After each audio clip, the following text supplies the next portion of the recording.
Video disclaimer: This video is only for entertainment purpose, so please don't take seriously. Hello guys, मेरा नाम है अंशु और आपका स्वागत है आपके अपने चैनल आरडी मैसअप में। गाइज, आज की इस वीडियो में हम देखने वाले हैं कमाल के मैसअप रिएक्शन को। अगर आपको ये मैसअप रिएक्शन की वीडियो पसंद आएगी तो वीडियो को लाइक और शेयर कर दीजिएगा, और अगर आप चैनल पे नए हैं तो चैनल को सब्सक्राइब जरूर कर लीजिएगा।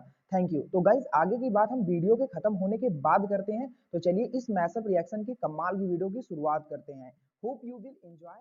भाई साहब, एक केडी कितने इंडियन रुपीस की होती मालूम है तेरे को? एक Kuwaiti dinar is equal to 268 Indian rupees. समझ रहा तू?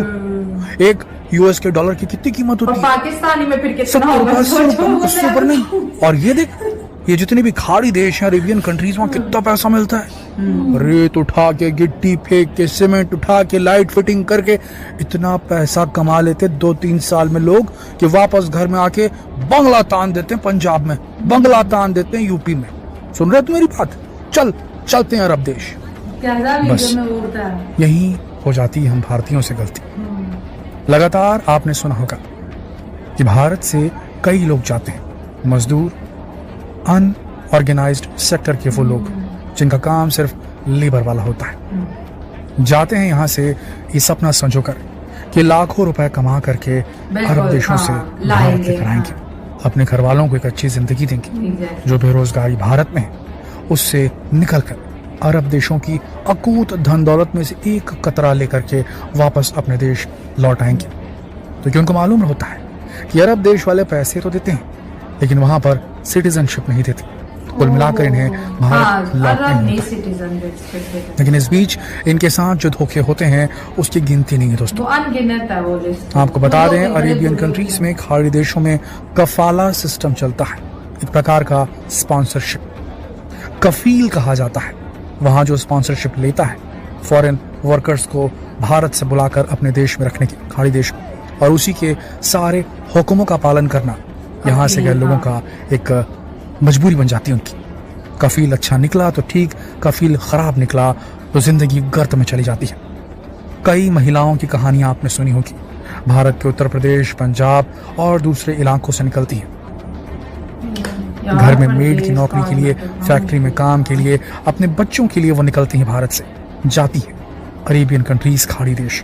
और वहां अगर कबूतरबाजी के चलते चली गई, गलत यहाँ के जो एजेंट होते हैं, ट्रैवल एजेंट, उनके थ्रू चली गई, वर्क वीजा नहीं मिला, तो उसके साथ जो होता है उसकी आप कल्पना नहीं कर सकते।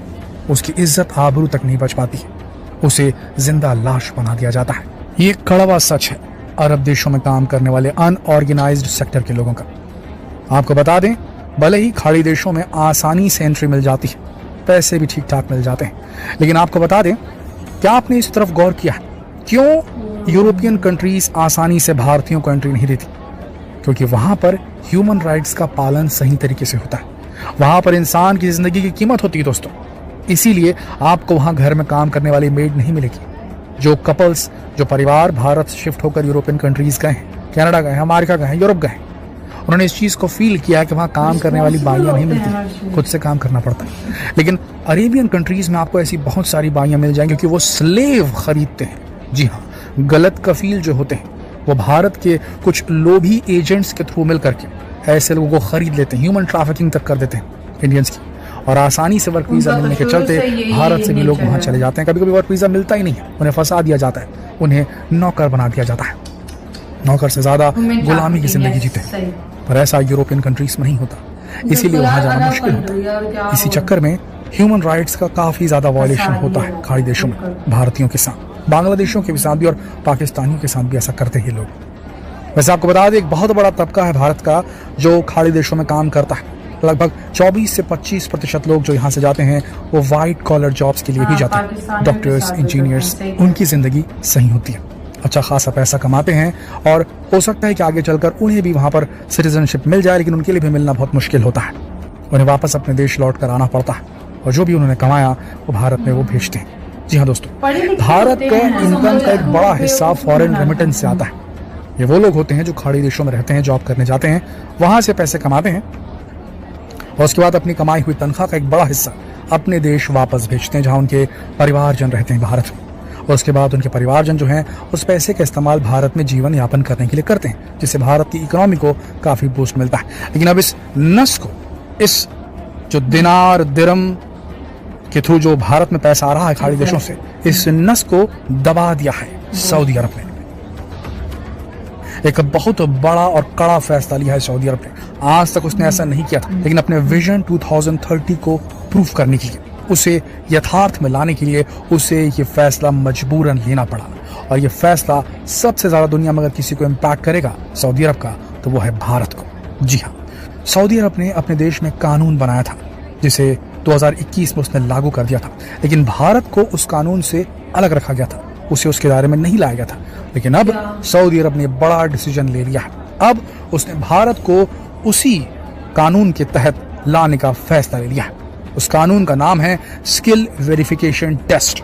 जैसा कि हमने आपको बताया, ये जो कानून सऊदी अरब ने बनाया है वो विजन 2030 को ध्यान में रख के बनाया है। सऊदी अरब का ये प्लान है कि 2030 तक वो अपनी इकोनॉमी, जो कि अभी बहुत हद तक तेल के ऊपर बेस्ड है, उससे हटा करके टूरिज्म के ऊपर बेस कर दे उसको। और टूरिज्म के ऊपर बेस करने के लिए उसे बड़े बड़े प्रोजेक्ट्स को सक्सेसफुल करना है। जैसे कि आपने सुना होगा, हमने कई वीडियो बनाए हैं, neon city, the line city, बहुत से ऐसे शहर बनाने वाला है, मेगा प्रोजेक्ट्स बनाने वाला है सऊदी अरेबिया, जो कि दुनिया में अपने आप में एक नायाब नमूना पेश करेंगे एडवांस्ड आर्किटेक्चर का।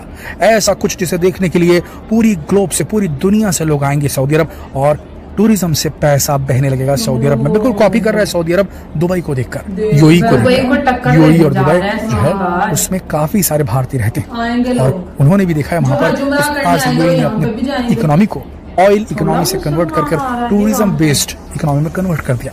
गोल्ड सेलिंग कंट्री बन गया, गोल्ड एक्सपोर्टर बन गया है यूएई। उसी प्रकार से सऊदी अरब भी अपने आप को ऑयल के चंगुल से हटाना चाहता है। उसे मालूम है कि ऑयल कम बचा है, इसलिए ऑयल के ऊपर निर्भर रहना सही नहीं है। इसीलिए उसे बहुत सारा आर्किटेक्चर बनाना है, काफी सारा इंफ्रास्ट्रक्चर बनाना है। इसके लिए उसे चाहिए स्किल्ड लेबर। ये स्किल वेरिफिकेशन टेस्ट कानून है क्या? इसमें होता है कि जो भी वर्कर बाहर देश से सऊदी अरब में आएगा उसे एक स्किल वेरिफिकेशन टेस्ट देना होगा, जो कि रिटर्न भी होगा और प्रैक्टिकल भी होगा। अब सबसे बड़ी समस्या, हमारे देश में जो लेबर क्लास के लोग सऊदी अरब जाते हैं कफीलों के माध्यम से वर्क वीजा पर, रेती ढोने वाले, गिट्टी ढोने वाले, उन्हें किसी प्रकार का स्किल उस प्रकार से नहीं सिखाया जाता। दोस्तों, अब पहली बार ऐसा हो रहा है कि सऊदी अरब उन्हीं वर्कर्स को वर्क वीजा प्रोवाइड करेगा जिनका स्किल वेरिफिकेशन टेस्ट पॉजिटिव आ जाएगा, वो पास हो जाएंगे रिटर्न और प्रैक्टिकल पे। देखिए, आर्किटेक्चर को बनाने के लिए काफी सारी चीजें लगती हैं। वो लोग जो मेसन होते हैं, फिटर्स होते हैं, इलेक्ट्रिशियंस होते हैं, बोर्ड फिटिंग करने वाले होते हैं, केबल लाइन बिछाने वाले होते हैं, cooling system, AC repairman, AC installer जो रहते हैं, उनकी जब तक के स्किल वेरिफिकेशन टेस्ट उनका पास नहीं होगा तब तक उनको सऊदी अरब में एंट्री नहीं दी जाएगी। इससे होगा ये कि बहुत सारे लोग जो सपने संजोए रखते थे सऊदी अरब में जाकर काम करने के, वो बिना स्किल वेरिफिकेशन टेस्ट पास किए एंटर नहीं कर पाएंगे। और इससे हुआ है भारत की बहुत बड़ी इकोनॉमी जो वहां से आ रही थी, जो फायदा मिल रहा था, उस पर बहुत बड़ी चोट पड़ी है। अब बहुत सारे लोग, क्योंकि भारत में इस सेक्टर में जो लोग हैं, आपने भी देखा होगा, आपके घर में जो बिजली वाला, इलेक्ट्रिसिटी बनाने वाला आता है, उसकी कुछ खास फॉर्मल एजुकेशन नहीं हुई होती है। आपके यहाँ जो एसी रिपेयरमैन आता है, उसने भी कोई खास फॉर्मल एजुकेशन नहीं ली होती है। तो ऐसे केस में वो वहाँ पर पास नहीं हो पाएगा रिटर्न में या प्रैक्टिकल में हो भी जाए तो रिटर्न में नहीं हो पाएगा। इससे काफ़ी लोगों का रोजगार, जो खाड़ी देशों से मिल रहा था रोजगार भारतीयों को, वो मिलना बंद हो जाएगा। तो ये बहुत बड़ी एक वार है उन फॉरेन रेमिटेंस के ऊपर में जो लगातार भारत में आ रहा था। फॉरेन में लोग जा रहे थे काम करने के लिए, वहाँ रोजगार उन्हें मिलता था, वो पैसे कमाते थे दिनार और दिरहम्स में, और वो पैसा भारत आता था। अब वो आना कम हो जाएगा। करने की क्या जरूरत है?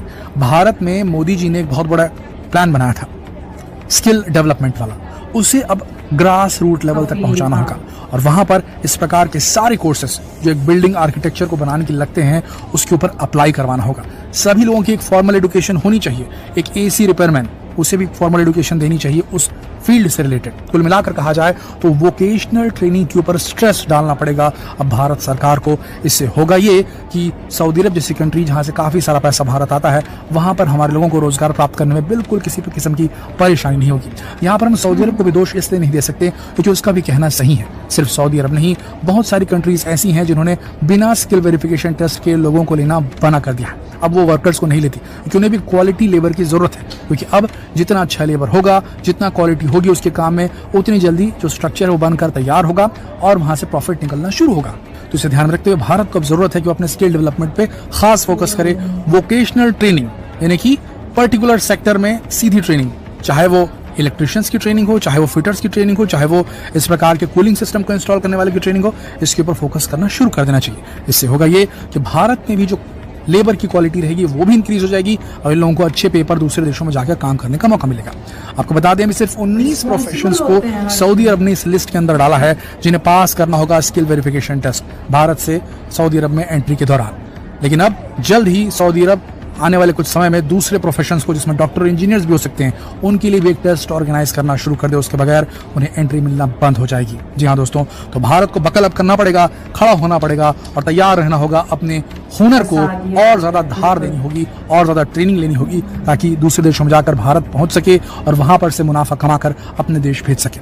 इस पूरे मसले पर आपकी क्या राय है नीचे कमेंट सेक्शन लिखकर जरूर बताएं और जितना हो सके इस वीडियो को शेयर करें। फैमिली इंडिया में ही रहती है, लेकिन यूरोप वाली साइड पे देखें 5 साल आप गुजारे तो आपको इजीली वहां की सिटीजनशिप मिल जाती है, नेशनैलिटी मिल जाती है। लेकिन अरब किसी को नेशनैलिटी नहीं देता, ये सिर्फ कहता है बस मेरा मुल्क बनाओ, बस पत्थरों को कहते ना तराश तराश के महल बनाते रहो हमारे लिए, बस इनका इतना ही काम है। लेकिन जो वीडियो में दोस्तों जिस पे मैं बात करना चाहूंगी वो ये है कि जैसे विमेन्स कहते हैं यहाँ से उनको कहते हैं कि वर्किंग वीजा है और जाती है, फिर वहां पे उनको महल के अंदर गुलाम कर देते हैं। विमेन ट्रैफिकिंग में भी चीज आती है, उसके साथ साथ जैसे बोल रहा है कि सेक्सुअल एब्यूज भी उनके साथ होता है। तो ये इस्लामी देशों में होता है। लेकिन अगर हम अंग्रेजों की बात करें, यूरोप साइड की बात करें, अमेरिका कनाडा की बात करें, वहां पे नहीं होता क्योंकि वो ह्यूमन राइट्स को जो है वहां पे मेड्स नहीं मिलती, घर के लोग खुद काम करते हैं। अगर कोई मेड हो तो इतनी ज्यादा महंगी होती है, उसको कोई अफोर्ड ही नहीं कर सकता। जितनी तुम्हारी सैलरी है उतनी तुम्हारी मेड के तुम कैसे रख सकती हो? वहाँ पे इक्वल राइट्स है, इक्वल राइट्स है, एग्जैक्टली। तो बहुत मालदार लोग जो वहाँ पे होते हैं, सिर्फ उनके घर मेड होती है, बाकी मिडिल क्लास तो अपने काम खुद ही करते हैं। तो उनकी बात ये बड़ी अच्छी है कि ये जो कफील होते हैं ना, अगर अच्छा मिल गया तो, अगर ना मिला तो सब बेकार। और ये तो हमारे खुद की फैमिली, क्योंकि हमारी ज्यादातर फैमिली जो है बाहर सेटल है और यहाँ पे सिर्फ हमारे 3-4 खानदान के लोग, मतलब 3-4 फैमिलीज हैं। मेरा ननियाल भी बाहर सेटल है और मेरा ददियाल भी।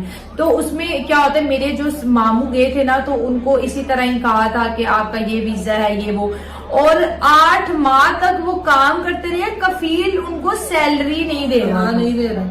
इतने मुश्किल हालात से वो गुजरे। और जब आपको लैंग्वेज नहीं आती, अरबिक आपको नहीं आती है, आप वहां से जा भी नहीं सकते, आपके पासपोर्ट सब कुछ उनके एग्जैक्टली। तो फिर जो है किस तरह से उन्होंने वो काम, वो कॉन्ट्रैक्ट सारा खत्म किया और खुद को बाहर निकाला। पता नहीं कितने लोगों के साथ ऐसा होता होगा।